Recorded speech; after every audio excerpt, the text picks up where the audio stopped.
Hey everybody, it's Gauntlet and welcome back to some more Magic Arena, and today I'll be playing another premiere draft of The Lord of the Rings Tales of Middle-earth. And I sound a little different today. That is because I am on the overnight shift lately, and the time that I have to record today's video is a little unorthodox. It's not what I normally like to do, but it is 2 a.m. right now, so I want to make sure not to wake up anybody in the apartment complex. So very chill, very quiet, very relaxed draft today. We're going to start off with an incredible ball mythic rare, the Witch King of Angmar, one of the strongest cards in the format. Pretty easy pick here. We're just going to slam dunk that. Today's draft is going to be pretty unorthodox in multiple ways because talking this quietly, like half whispering, is extremely draining on just breathing in general.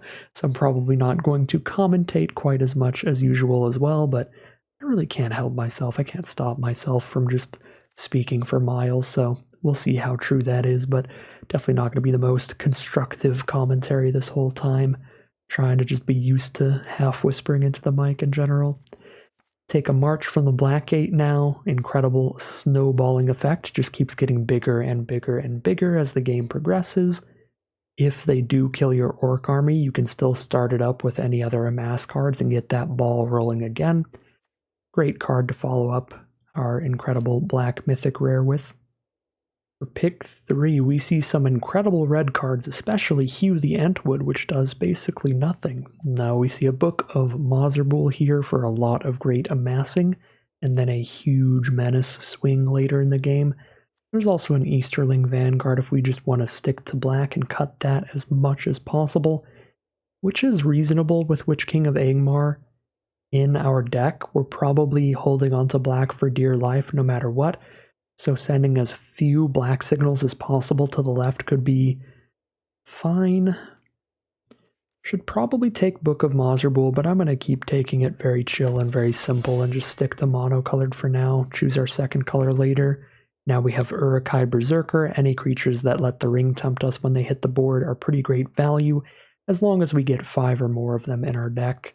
5 or more cards that let the ring tempt us, so take the Uruk-hai Berserker over another Easterling Vanguard, and we're pretty happy with how this draft is going so far, because we've gotten 4 great black spells, 4 picks in, and one of them, of course, is our Bomb Mythic, keeping us tied to the color.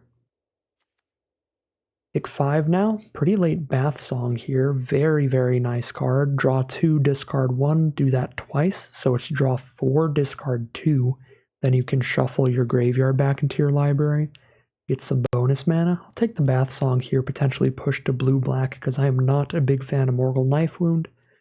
I do think the Patrol's okay, but you don't have too many slots for 5 drops. You can only play like 2 or 3 of them. And we already have one that's definitely making the cut with the Witch King, so I'll take the Bath Song here and dip my toe into a second color. And now is a little bit of a difficult pick. So we have Rohirrim if we want to just go for ring tempting stuff and head into black-red instead. But I think the main competition, since we have a Bath Song, is a second copy of a Bath Song or a Pelargir Survivor. Blue-black decks tend to run a ton of instants and sorceries where the Pelargir Survivor is pretty great, giving us that extra mana, that mana ramp towards instants and sorceries and fixing towards them. And it can be a win condition late game by being a very good level 4 ring bearer or by milling our opponent out, so I do really, really like Survivor, but I agree with auto select here. I think I will take a second Bath Song first. But kind of happy to be pushing into blue as our secondary color when we've seen a couple Bath Songs and a Pelargir Survivor. Been some pretty good blue cards. Rohirrim, though, very solid red card, so I think those would be our best secondary colors. But blue is working out just fine because we now get a Birthday Escape, draw a card, and have the ring tempt us. Such a good turn 1 play, being able to start the game with a level 1 ring so that as soon as we play something, like an Uruk-hai Berserker, we've got that level 2 ring bearer going is such a good deal. Level 2 ring bearers are just the business in this format. It is pretty absurd. Basically, whoever gets a level 2 ring bearer rolling throughout the game is going to draw better cards than the player who doesn't. So it's pretty important to get that looting going, draw a card, discard a card every single turn. And another Birthday Escape is incredible for that, but so is Uruk-hai Berserker. Both of these cards very comparable in power level. They're both very, very good. But we'll take the black card to cut more black out of this draft pod and keep people out of the color, letting them, or having them let us take as many cards as possible to go with our Witch King. Take another Birthday Escape now.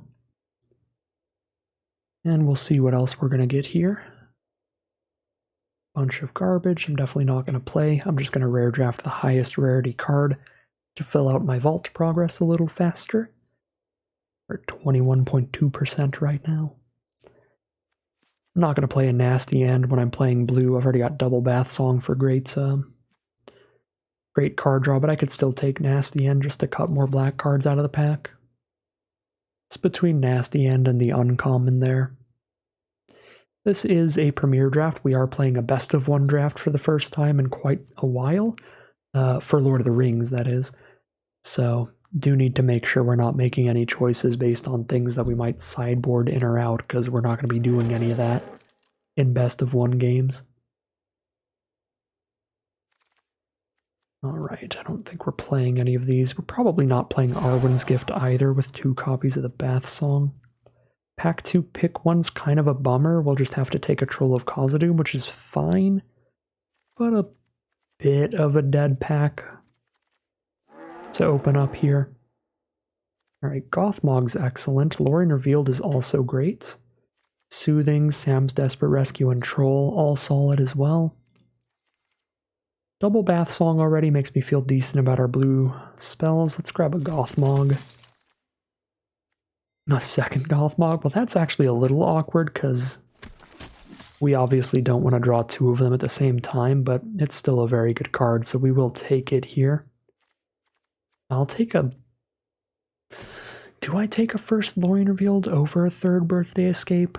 We've seen these Birthday Escapes going really late, so I think it's just great that we're in blue-black in general, but I think I will take a Lorien Revealed over third Escape. No, that Ring Tempting is so good. I'm going to take that. It's really, really close between these two. I guess we're hoping we can wheel some Lorien Revealeds if we're lucky. Excellent Torment of Golem now. Some discard spells, some hand manipulation. Mess with whatever our opponent's trying to do. Haunt of the Dead Marshes is fine when we have this much Ring Tempting going on. We have Ring Bearers running around all the time as long as we have a creature on board, pretty much. I'm just going to rare draft for gems. I'm not going to play a 3-4 or a 4-4 Menace here in this deck. Okay. Great Hall of the Citadel, just in case we get some powerful off-color legends, because I already have a lot of 4-mana spells that I consider all better than the Starling Warg. It's not a terrible spell. It can absolutely make the cut, but not when we have this much or this many other 4-mana cards right now. Our card quality is absolutely through the roof right now, but we do need to find 8 more playables. I guess if we put our filler cards into where we have our full, like, 23 card deck, or whatever, I guess we're not quite there, but we're somewhat close, then our card quality drops a lot, but we're early enough in the draft, we don't need to put all these in. We've got a whole third pack to find 7 more playables, and we could still find 1 or 2 more this pack. Could be pretty good. Looks like it's probably not going to happen here. But you never know. Maybe we wheel one of the Lorien Revealed if we're very lucky. But I think that was the first pack where there was a Lorien Revealed. Or at least I think that the first pack that had a Lorien Revealed has passed by us already. So I don't think we're getting any of those back. I mean, we're pretty close to mono black. We're just mono black with some blue Ring Tempt support, which is fine.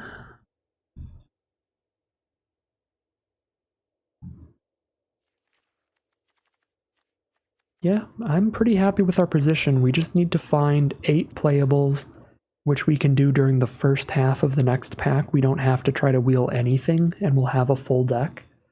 And worst case scenario, we can throw in some filler stuff like another Arwen's Gift or a Mordor Trebuchet or something. So we're pretty hooked up here. We're pretty set up for life. Very big fan of how this deck is shaping up. More than anything, I think we're looking for removal spells or counter spells. I think that's what we really lack here is interaction.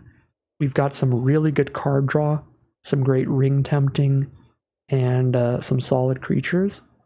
So the main holes in our deck that we're trying to fill are removal spells, interaction in general, removal spells and counter spells. So we'll see what we can do about that as we push into pack number 3. We can take a Lash of the Balrog here. We'd have to take it over a 4th Birthday Escape, which is a pretty big bummer, but I think we have to do that.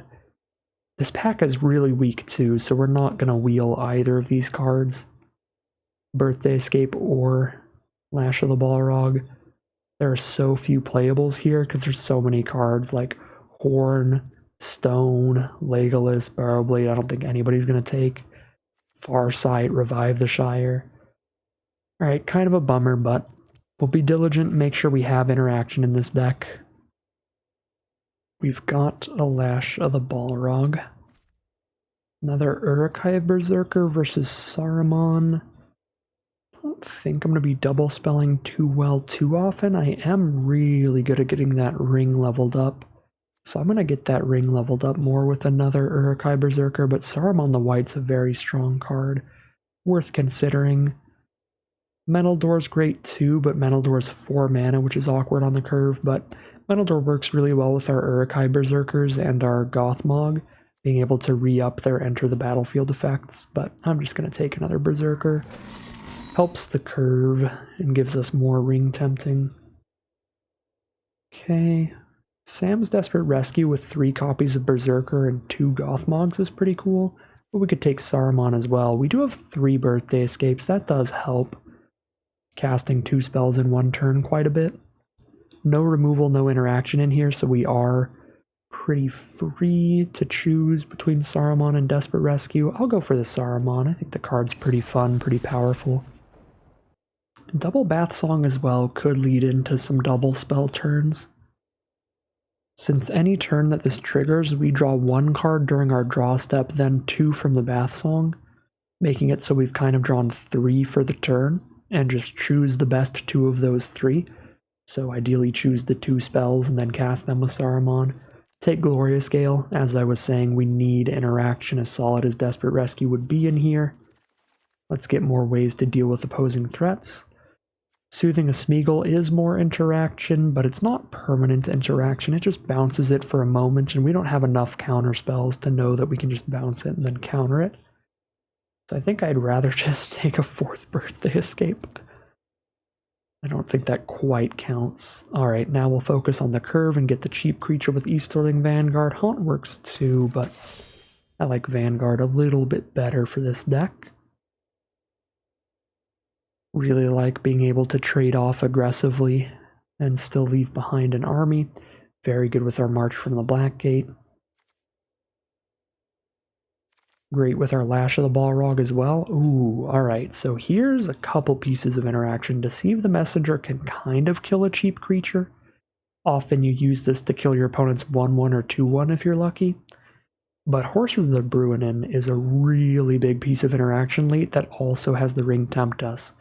Yes, much like Soothing a Smeagol, all it does is bounce the cards, but this doesn't have the restriction of only bouncing non-tokens, so it can kill their army and bounce another creature of theirs, which is what it does pretty often, and it plays quite well when it does that. So I really like Horses of the Bruinen, and we'll take that here. And now the deck looks pretty perfect, honestly. I don't think we need to do any deck building. We just run this 23 cards and 17 lands. Ideally, because we have 4 copies of the Birthday Escape that just cycle through immediately for our next card, we could cut a land or 2 because those are always digging towards our next land immediately. So if we find another solid playable, which we have, there's a Metal Door or a Kingfisher, then we can go 16 lands here. I think that's reasonable for either of these cards. Gonna make our curve a little worse, but I do really like the idea of Metal Door alongside an Uruk-hai Berserker or a Gothmog, so I'll go for that. Nimrodel Watcher with double Haunt to the Dead Marshes is spooky. It's probably a bit narrow. I'm not going to run it immediately, but I guess I could consider that. I think I'm just calling it a deck here and going for 16 lands. And going for like one more island than it looks like we want because we have 4 1-drop blue spells, and that's probably what we want, like 9-8 here. I guess with Troll of Khazad-dûm, it's kind of like a 10-8. So let's go 8-8, and that's our 16 lands. We've got slightly more black sources thanks to Troll, which we do have a decent bit more black spells. We've got 4 more black spells, and we've got a double black card, but we have a double blue card as well, and most importantly, 4 birthday escapes to always cast early. I mean, double haunt too. Yeah, the mana base is slightly awkward, but even split should be fine for us. Again, don't think there's anything great in the sideboard unless we want to try to do Haunt of the Dead Marshes, Nimrodel Watcher things, but I'd rather just run the more consistent basic build that we have here. I'm just going to call it a deck here and get right into the gameplay. So we'll see how it does as we head into round 1. Here we are for game 1 with a pretty keepable hand. Definitely very slow, but the birthday escapes can cycle themselves out of here to look for some cheap creatures. We are going to have a very high level ring. Never mind. Call of the Ring is the kind of card, the kind of bomb rare that can single-handedly win you a game. I played that loose. That sequencing was really bad. I should have played Birthday Escape before I played the land in case I top-decked another island to cast the next copy. So our opponent did keep a greedy hand at least to get the Call of the Ring going. They kept a 2-lander on just double swamp. But Call of the Ring is that powerful where it is worth that risk. Because if they get any creature onto the board with Call of the Ring, they're going to pay 2 life and draw a card every turn. At least once. Potentially more times if they play cards like Uruk-hai Berserker. And basically any creature they play for the rest of the game during their upkeep, they get to make it a level 4 Ring Bearer and just start jamming in. Orcish Bowmasters. Well, that is 2 of the best bombs in the entire format, and that is really, really bad for me.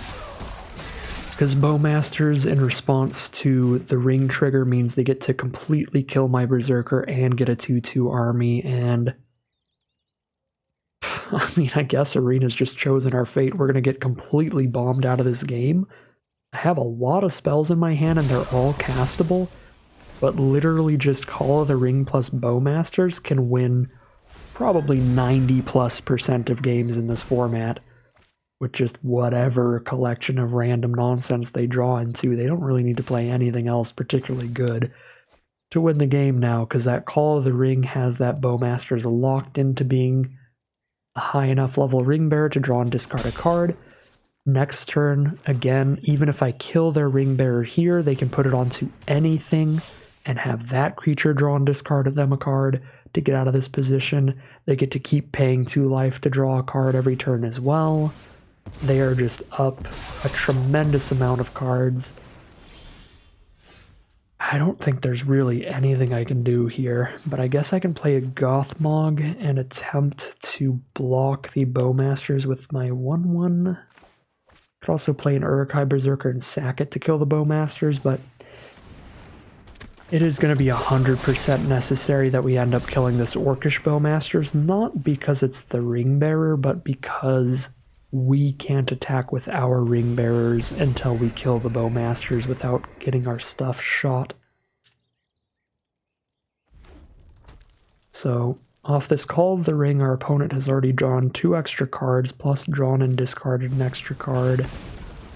The Ring's level 4 for free.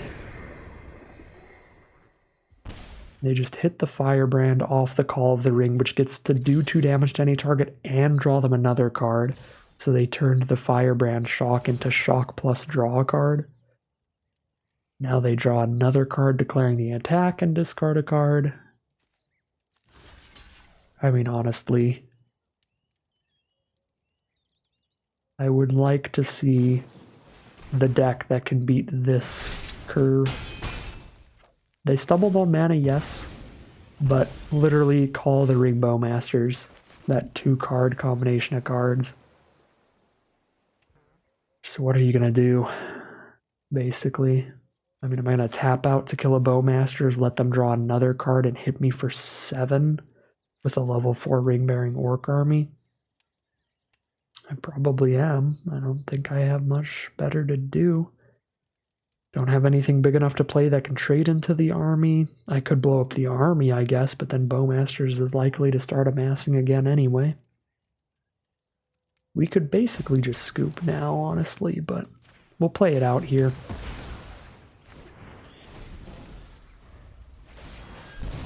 If they Sam's Desperate Rescue the Bowmasters, then I will concede to move on to the next game. Because as I said earlier, it is 2 AM, so it is quite late. I am under a bit of a time constraint here, not because I go to bed anytime soon. Again, I'm on the overnight shift, but because I do have to edit and upload this video before I go to bed afterward as well. Alright, so there's Torment of Golem to make it level 6. Now it really doesn't matter what they do. We just play one creature, they blow it up with whatever removal spell they have since they've drawn... they've drawn 20 cards this game. So they've drawn 13 total. Their draw steps plus Call of the Ring card draw combined. The odds of them not having removal to just kill whatever I play are monumentally slow.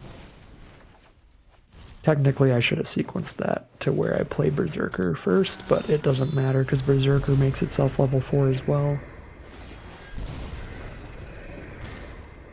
Alright, Lancer is the ring bearer. We can't do anything to stop that from hitting us. If they have one removal spell, it's over. There's an Uruk-hai Captain.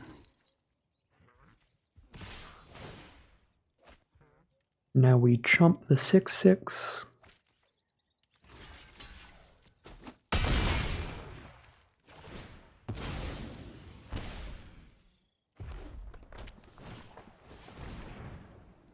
We play a Battle-Scarred Goblin.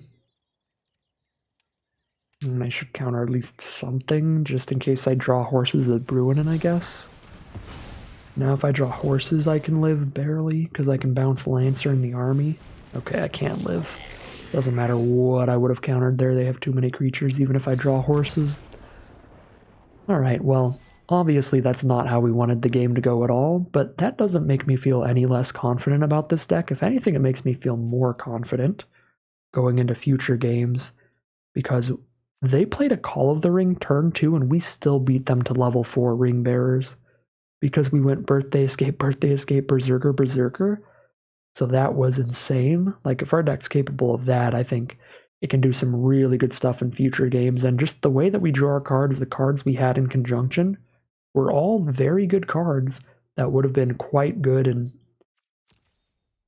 99+% of games in this format, just not really the game where your opponent plays 2 of like the top 3 highest win rate cards in the whole format, Bowmasters and Call of the Ring, in short conduction. So, starting off with a loss, but I would like to see the decks that somehow win that game. We are 0-1 heading into game 2. Okay, now we've got March turn 2 into Berserker, Witch King coming down late. That's pretty excellent and makes up for the lack of a blue source in the hand. So I will keep it, despite the awkward mana. And we immediately draw the blue source, that's nice. Playing against a blue-red deck with Pelargir Survivor turn 2. That is the #1 card they want to get down on turn 2. So that is pretty great for them. Get their mana dork down. They have 4 mana for instants and sorceries now. they'll drop a Kingfisher and just attack with Survivor.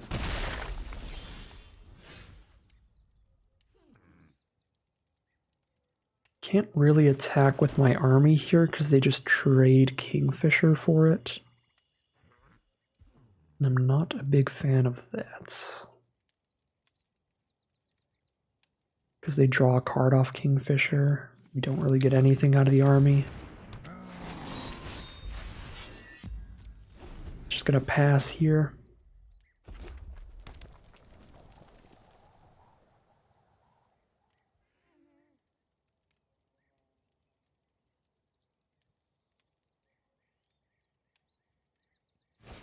And there's a rally at the Hornburg now, getting some 1/1s, giving the board haste. Just gonna attack in the sky with the Kingfisher. Well, I mean, now we attack with the army, we clear out a couple 1/1s. Just play a Metal Door, though, with Berserker on board. They've got the mana up for any counterspell, though, thanks to Pelargir Survivor. So they could have Saruman's Trickery or Glorious Gale. Could Birthday Escape try to draw a 3-drop like another Berserker? Is that better than just running into a Glorious Gale? I mean, if they don't have a Glorious Gale, it is probably better to play Metal Door, but we have to consider that they could. They could have played 5 mana worth of cards and they just chose to play a 2-drop. Either their hand is pretty awkward on the mana curve or they do have a Gale or something, so let's Birthday Escape. Right, they've got something instant speed, but it could just be a land cycler, you never know. Hit another blue source.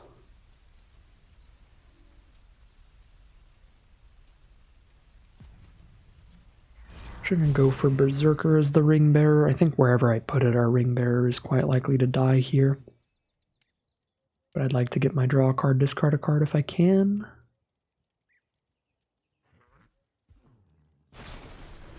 Improvised Club. Okay, then I can't. Now if I attack with my 2/2, it just trades into a single 1/1. Yeah, it's not where it's at. Okay.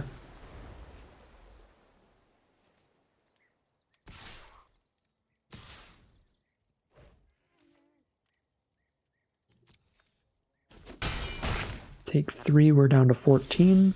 They don't play another creature. I was going to say they have to play another creature here for us to not get to start rolling out with the army. So let's start rolling out with the army. So the only thing that they could do... Well, that's really annoying. The main thing they could do about our Witch King of Angmar would be to counter it, so... It's possible that I'm supposed to just play Metal Door and Birthday Escape.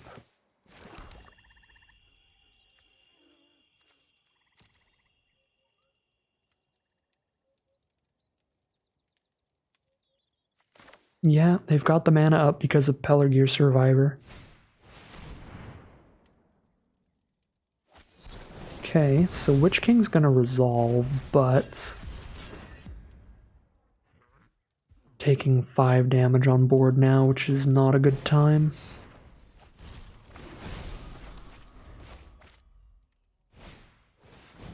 They top deck another rally and jam in even more. Probably just die. Dang. This is a huge bummer. I don't think there's a lot we could have done here either to not fall behind. There's just way too many tokens. I guess I could have just held on blocks a little bit more and maybe gone somewhere. But I think we're just dead. They just bounce Witch King of Angmar. Or if they have a burn spell again. And even if they don't, Witch King only kills one of their cards every time they attack. So I think just the fact that they made so many tokens here is just gonna get us.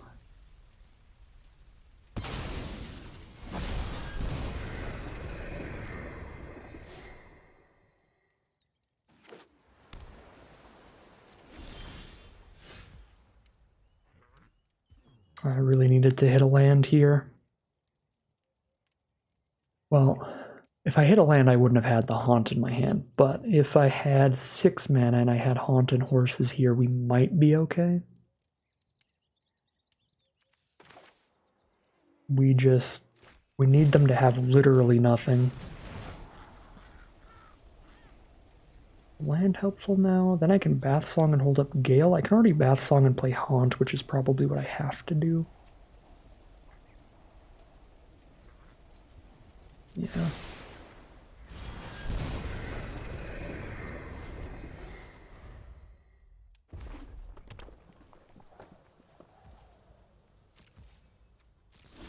Literally nothing there.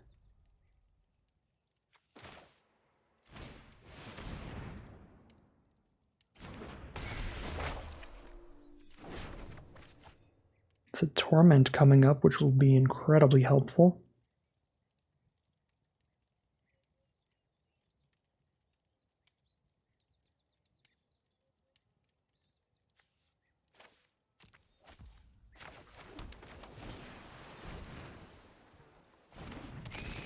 Next turn I probably Torment and hold up Gale.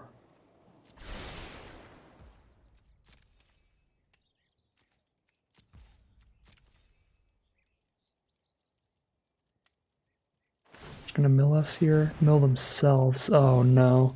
If they have Gandalf Sanction in their deck, we're not gonna win. Because they just kill us whenever they draw it.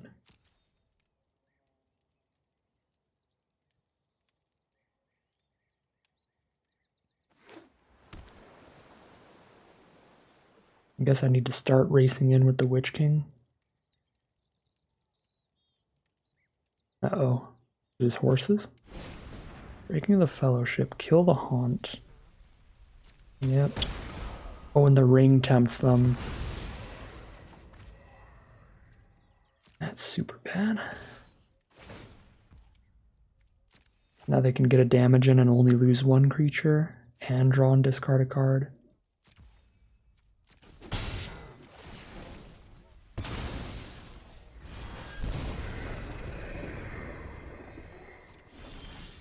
They have the Ring Tempt them again, we're super dead. Okay, these are good draws though. These are very good draws. So, Torment of Golem, hold up Glorious Gale.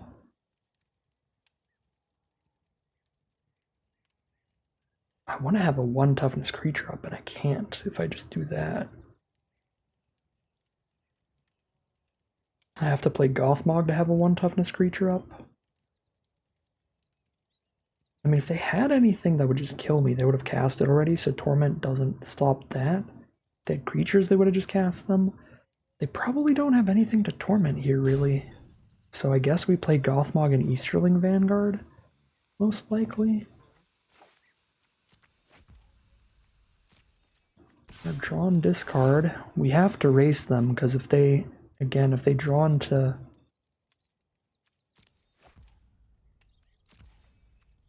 Gandalf Sanction at any point, we're just dead. We need to start hitting them.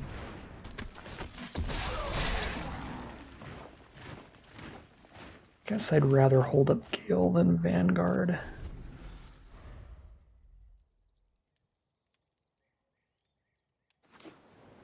Land off the top. Pass turn. Shuffle the gas into the deck. Guess Birthday Escape aren't necessarily gas, and Haunt we can reanimate.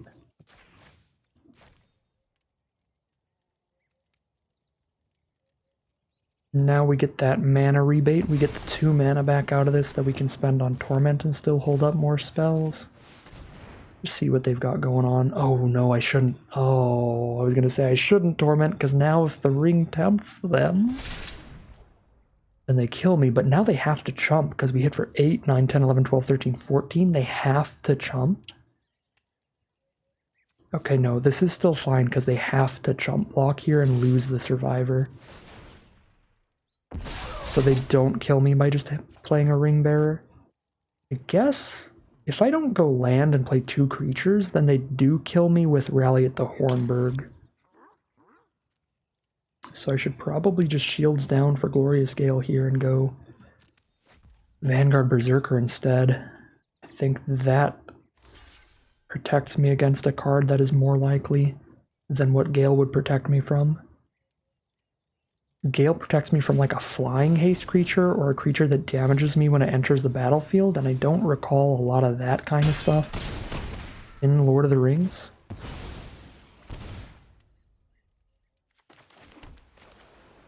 Alright, 1 life to 1 life. Let's play around Rally at the Hornburg.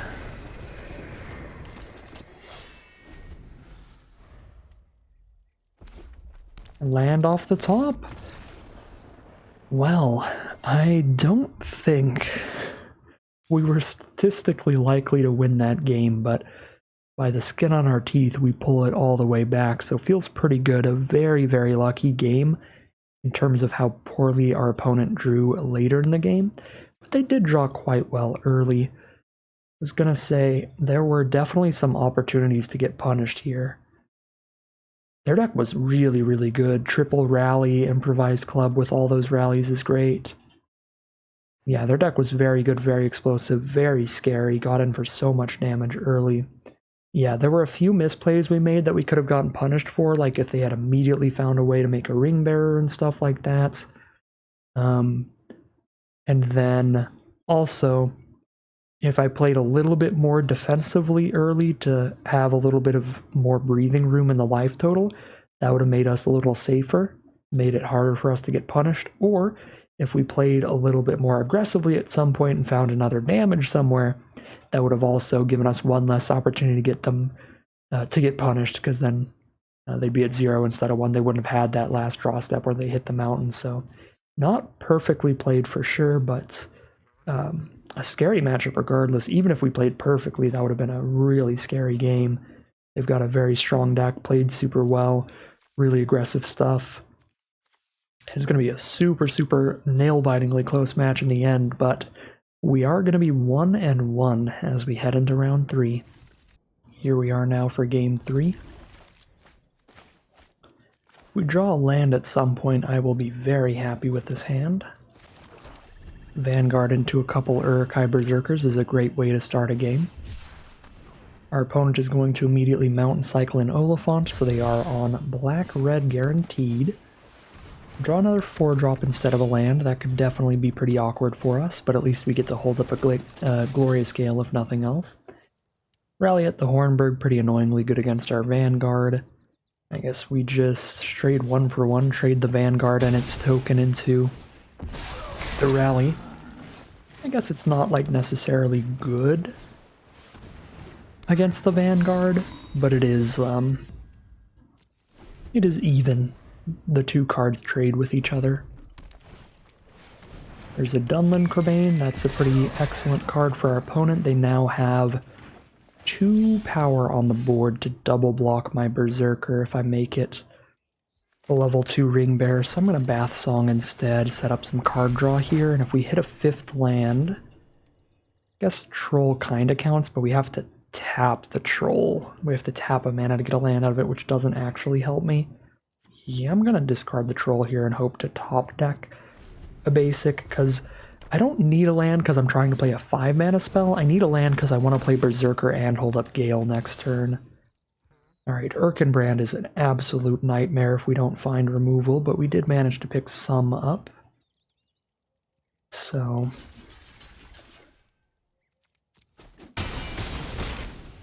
can hope for one of our lashes soon. Gothmog is fine. Gothmog kind of works. So I can play Gothmog and Birthday Escape here, shuffle my Bath Song in with all my other stuff.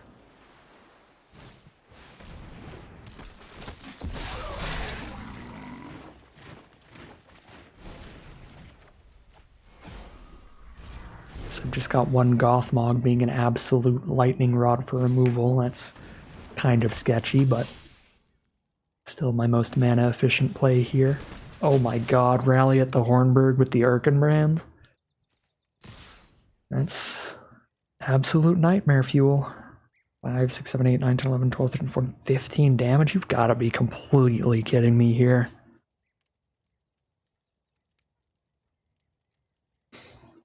Erkenbrand is such a dumb magic card. Alright, well, if I was omnipotent and held up a Gale instead of Bath Song, we'd be in a fine spot, but it definitely wasn't the right play because we didn't have any other instants. So if we hold up the Gale and our opponent plays like a Book of Mazerbrul or any non-creature spell, Torment of Golem, it's a infinitely worse play than getting the Bath Song out of the way. So I don't think I misplayed it all this game. I just got maximum punished for the line that I chose. I still think it was the right line playing probabilistically for what are likely outcomes. They just had the Erkenbrand to super punish it. Yeah, that's devastating. I don't know how we can win now after this amount of damage coming in. We probably have to even just 2-for-1 ourselves here. Where we're trading Gothmog and our army into basically just a token, because the Vanguard gives them another token after this. Maybe I should have just traded with both the humans, taken an extra 2 damage here. Still not finding that removal.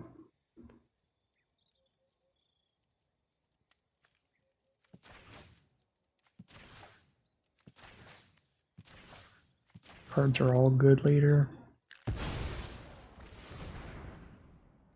Guess all I get to do is play some Berserkers and just hope they stop playing Rally at the Hornbergs.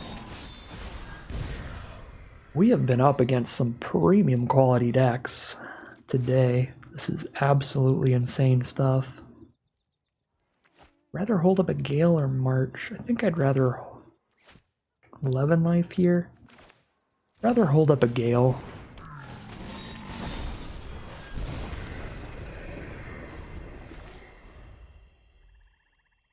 So if they just have like an Aomer or some kind of human creature spell, we're good. Another Dunman Grbane, good grief. I mean, our deck is also a really high quality deck, but things are not lining up these games.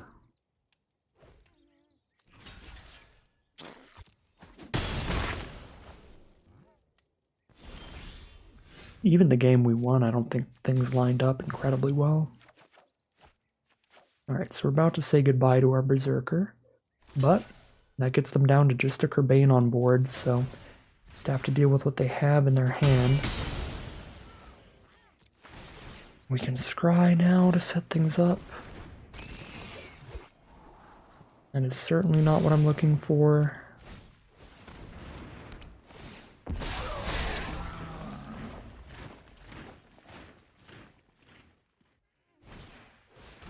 Urkai Captain.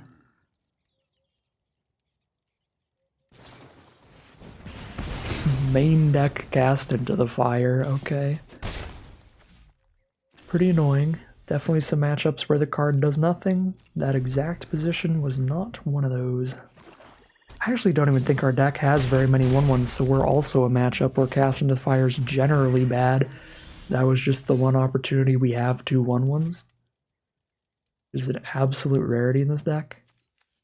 I guess we have 2 Vanguards and 2 Haunts and 1 March, so 5 1 toughness cards in this deck.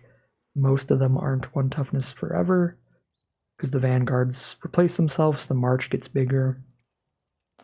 The Haunts come back from the grave. Yeah, that's annoying.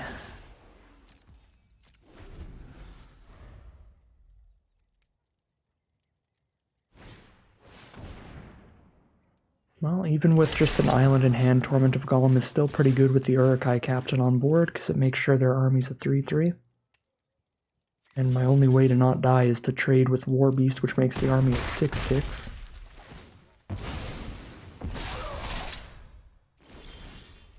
Brutal. Alright. Played against nothing but the most premium of decks today, with incredible draws to boot. This has been a rough show for this deck so far.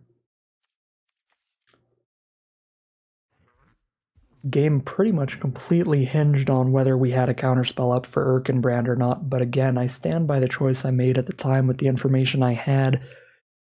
you can't afford to just hold up a counterspell when you don't know for sure if your opponent is playing a creature the next turn, if you have a very solid play and no other instants in your hand. That's why I really like trying to load up on instants with counterspells generally, which was something you could do in Dominar United. You could run a bunch of instant speed card draw alongside your counterspells to help you hold it up.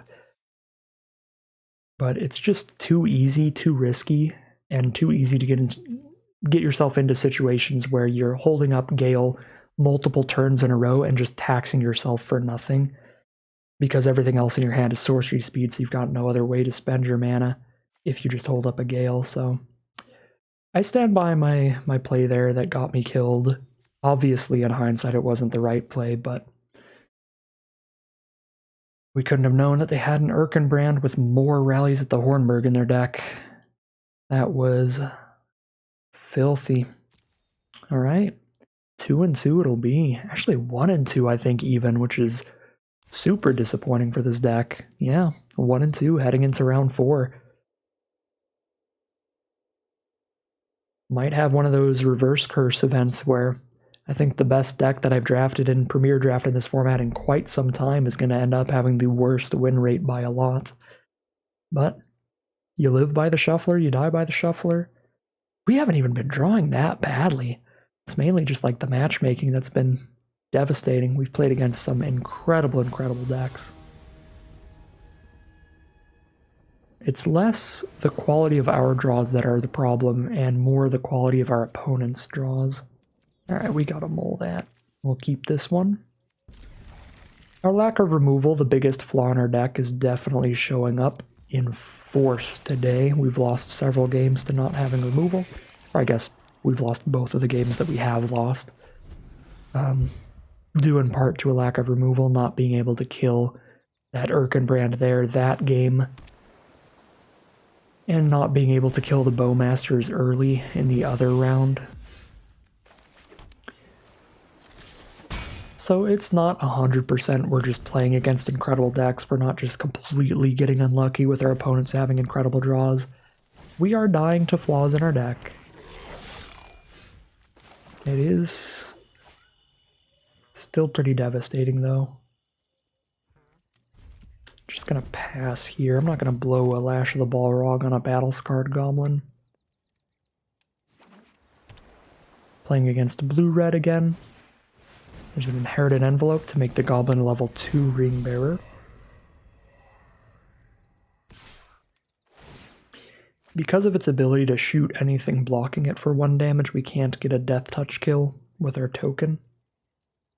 So I'm probably gonna play the flyer and then lash it for 5 mana next turn. Let them get a couple, draw a card, discard a cards out of it. So it's much easier to look back on our games when I have like the literal video footage. Right now, just thinking back while my opponent is thinking,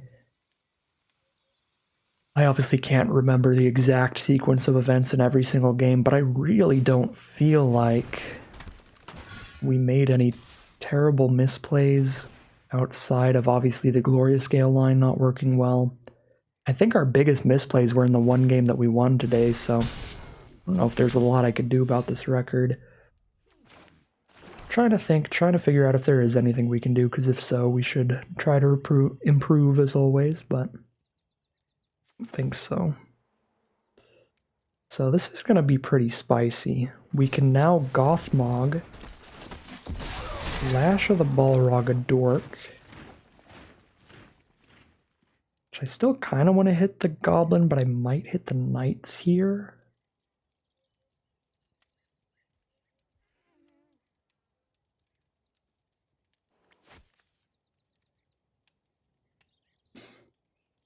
Knights is big, but the Goblin keeps drawing them cards, which I think is worse.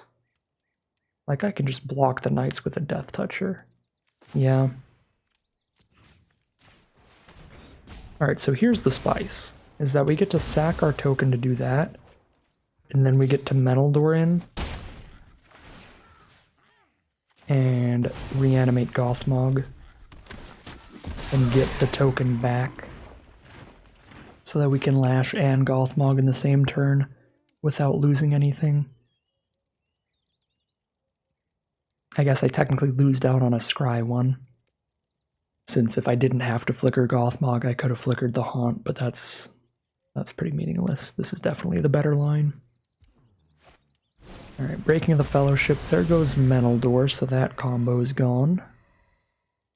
Still have the Death Touching token for the Knights, though, on blocks.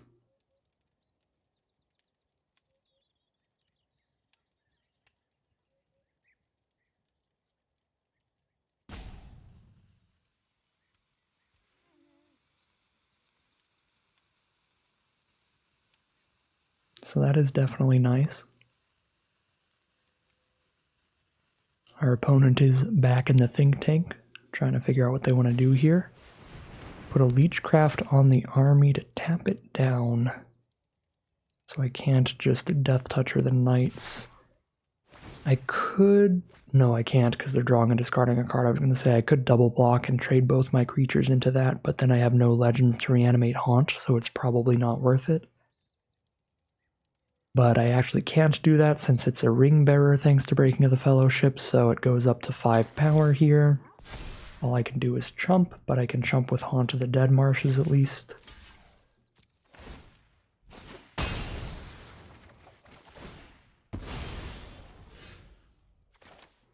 Scry one. March from the Black Gate? Certainly. Another Death Toucher for the Knights.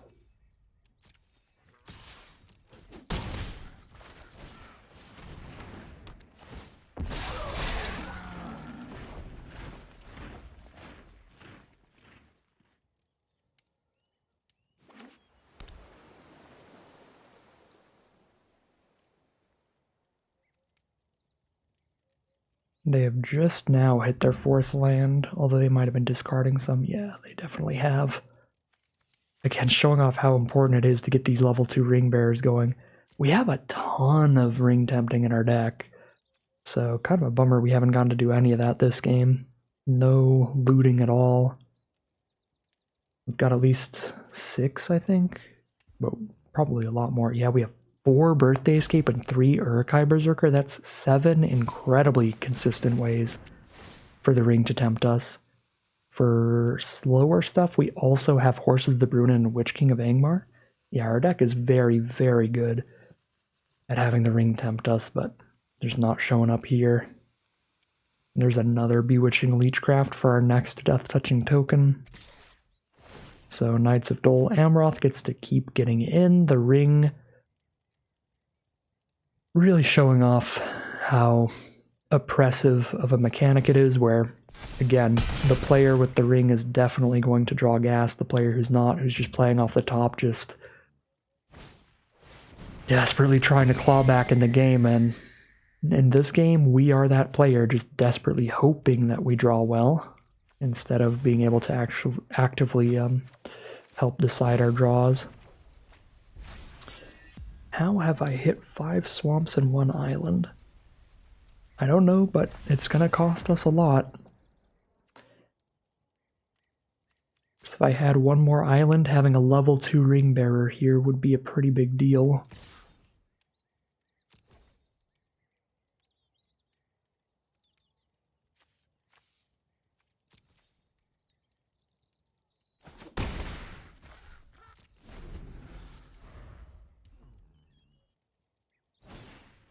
There's Relentless Rohirrim to make the Knights a level 4 Ring Bearer, or they can just put it on the bird now. Yeah, it's pretty bad.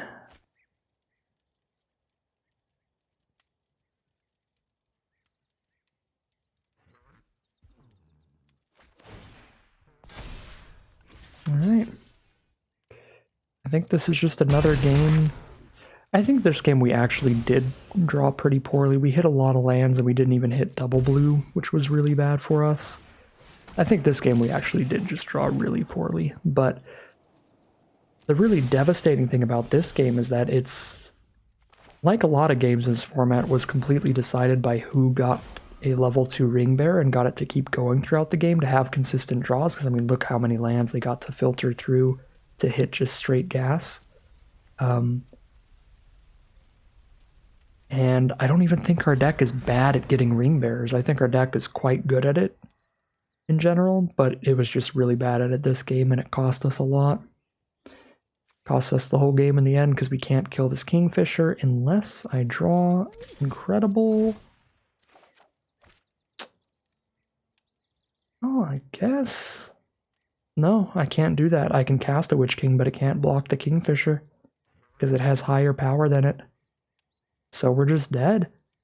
Yeah, it's going to be one of those things, like I said, one of those classic games where it's like, this is, in my opinion, one of the best decks I have drafted in this format in quite some time, and it's going to have the worst record, not even by a little bit, by a country mile. It's been a very long time since I've had less than a 50-50 run in any of these premier drafts or traditional drafts, so absolutely devastating day of games today. Did not even feel particularly unlucky. We didn't get super mana screwed. We didn't get super mana flooded. We got to play a lot of our solid cards. We were definitely punished a lot for our lack of removal, and we just played against some really, really premium decks. And in the multiple rounds, I think this opponent has a much more average deck overall. I mean, you know, they've got goblins and leechcrafts and Knights of Dolamarroth and stuff that, like, they're all working good in this position, but they're not like super premium, super high picks like basically every card in our other two losses. Like every card in our opponent's decks and our other two losses were. But we also just drew the worst in this round out of all of our losses. So, I don't know. Just kind of a rough time. Someone's got to win every game of Magic. There's a human player on both sides of the table in every single game. You are definitely not going to 7-win run every draft, and you're not even going to 7-win every draft with a great deck. Sometimes you're just going to get beaten down. Sometimes you are the human player. You are the opponent, the human token, or whatever it calls random opponents in the early access events. So that's going to do it. Rough draft today. I don't think that I drafted or played particularly poorly in any of these games. There were definitely some debatable lines, but nothing that you could say is objectively a horrible play. Because without the benefit of hindsight, I don't think you can ever say that it's objectively horrible to not hold up a Gale when you have several powerful sorcery speed things to do and nothing else at instant speed, where if your opponent doesn't play something to get Galed, you are really, really making the worst of your mana. If our red-black opponent played a Torment of Golem or I forget what it's called, Foray of Orcs, one of those cards, that's like a really powerful spell that's a non-creature spell that still amasses and gives them a creature. If they played either of those and we were like holding up Gale, that would have played infinitely worse. If they played no spells, it would have played worse. If they played any removal spell or anything, it would have played worse. Just a lot of things. I think probabilistically, again, it was still right not to hold up Gale in that game that we got completely destroyed for it. But that's the only major line that I could even see an argument for being terrible. There were definitely other lines that certainly could have been suboptimal. I think this was definitely where to be in the draft. Our biggest issue was our lack of interaction. So maybe taking one of those bounce spells, the Soothing of Smeagol over one of the Birthday Escapes would have made the deck a little bit better since we are really low on removal. We just have Lash, Horses, and Gale on that front. But that's the biggest flaw in our deck, and that flaw came back to bite us so hard today.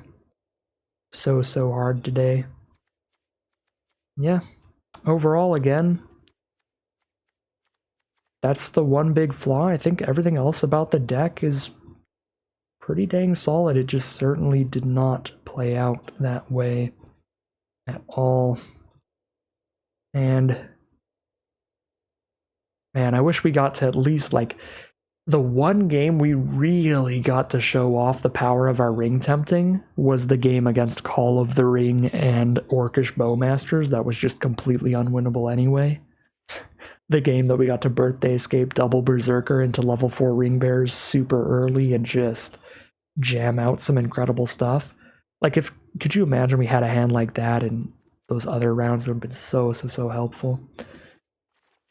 All right, well, pretty big bummer.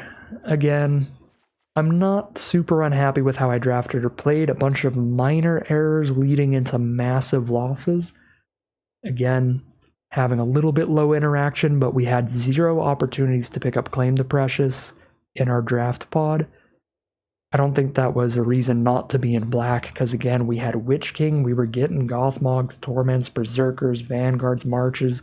We had so many reasons to be in black. I don't think we could have been a non-black deck, and I think I took all the black removal I could have. Maybe there was one more opportunity for a Lash of the Balrog, but I don't remember a single opportunity to take Claim the Precious or Golem's Bite or anything. And as for blue, blue just doesn't have removal. The one piece of interaction we could have taken there that we passed up on was maybe another Gale or two, or the main one, the one thing I will say about the draft that I think I should have done differently for sure was to actually go for the Soothing of Smeagol over the 4th birthday escape. Other than that, though, I think we ended up in the best color pair. I think we ended up with a pretty powerful deck, one of the most powerful decks we could have ended up in our draft pod. I don't think we played terribly. That's just how the cookie crumbles sometimes, and we're going to be 1-3, worst record in a long time. But that is going to end today's draft, and that is going to end today's video. As always, I'd like to thank my patrons and YouTube channel members for their support, as well as you for watching the video. If you're interested in seeing some more videos like this, you can always like, comment, and subscribe to tell the YouTube algorithm to send you some more in your recommended feed. If you'd like to catch me live, you can check out the Twitch channel in the link in the description below. And if you'd like to support the channel directly, you can check out the Patreon link or the join button below. Other than that, as always, thank you very much for watching, and I'll see you again soon for some more Magic Arena.